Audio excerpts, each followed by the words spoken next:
Final notice to Lara Croft, a current tenant of premises. This is to serve as your final notice for the purposes of terminating your ownership of Croft Manor. You are required to immediately vacate and surrender possession of said manor to Atlas de Mornay, executor of estates. Lara, it is unfortunate that you have forced my hand in this matter, but so be it. As you know, your parents appointed me executor of the estate in the event of their absence. Since your mother disappeared, her death was never technically declared. And given the circumstances surrounding your father's death, it's no surprise that he never drafted a formal last will and testament to account for this circumstance. Unfortunately, you have no legal claims to the estate. I'm willing to negotiate a modest monthly stipend from your trust, but only if you leave the manor by week's end. Don't fight me on this, Lara. Your mother wouldn't want that. Sincerely, Atlas. There has to be a will or some kind of evidence of what happened to Mum in the manor, somewhere. Dad's safe.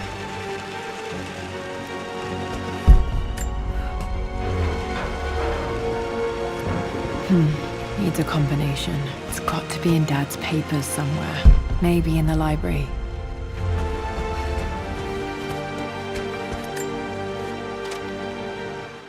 I finally introduced Richard to the family. It went precisely how I imagined.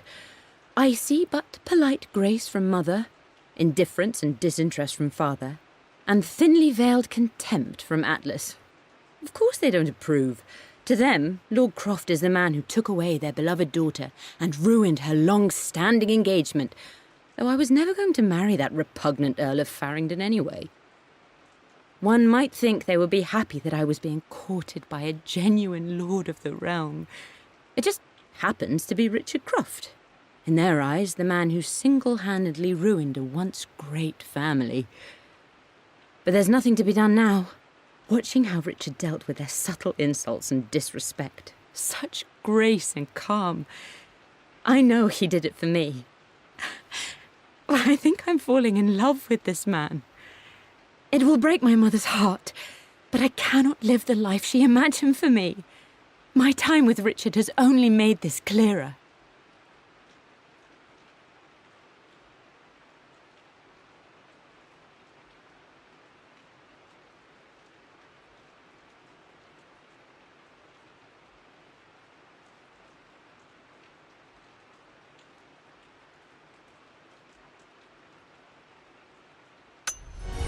It must have been hard for Mum to go against her family's wishes. I'm glad she did.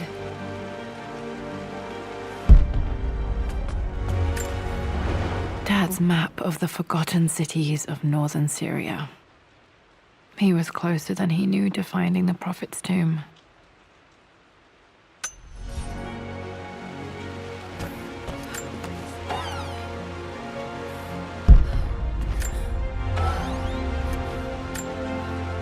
Dad's book about immortality myths might be useful in my research.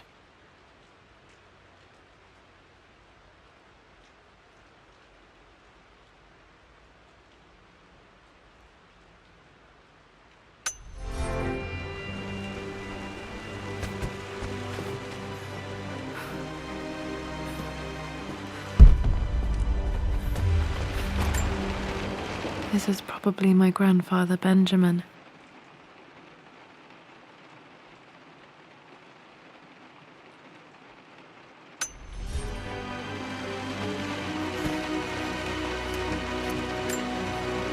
A picture with Dad and Anna. Never liked wearing dresses, but the color was nice.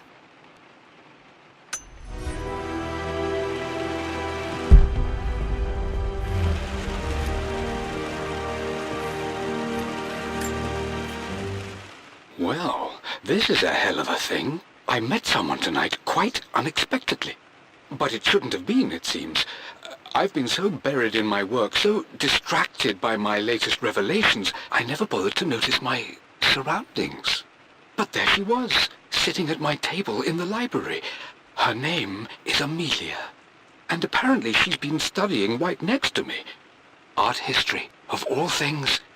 I shared some of my research against my better judgment, but I wanted to see how she would respond. And she did not disappoint. I felt as if I was suddenly engaged in a mental game of chess, moving and counter-moving in argument.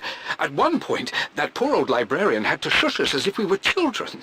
I feel so foolish for not having noticed her earlier. She's a brilliant woman who's challenged my ideas for the first time in memory.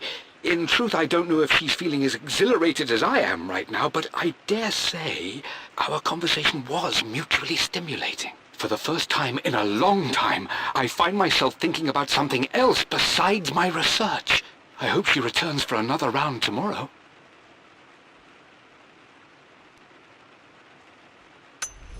My parents made a good team, challenging each other from the start.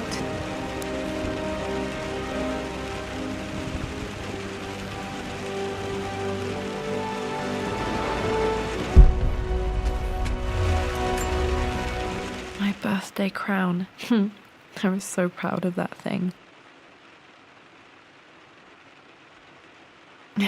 That's my handwriting. My penmanship was pretty good.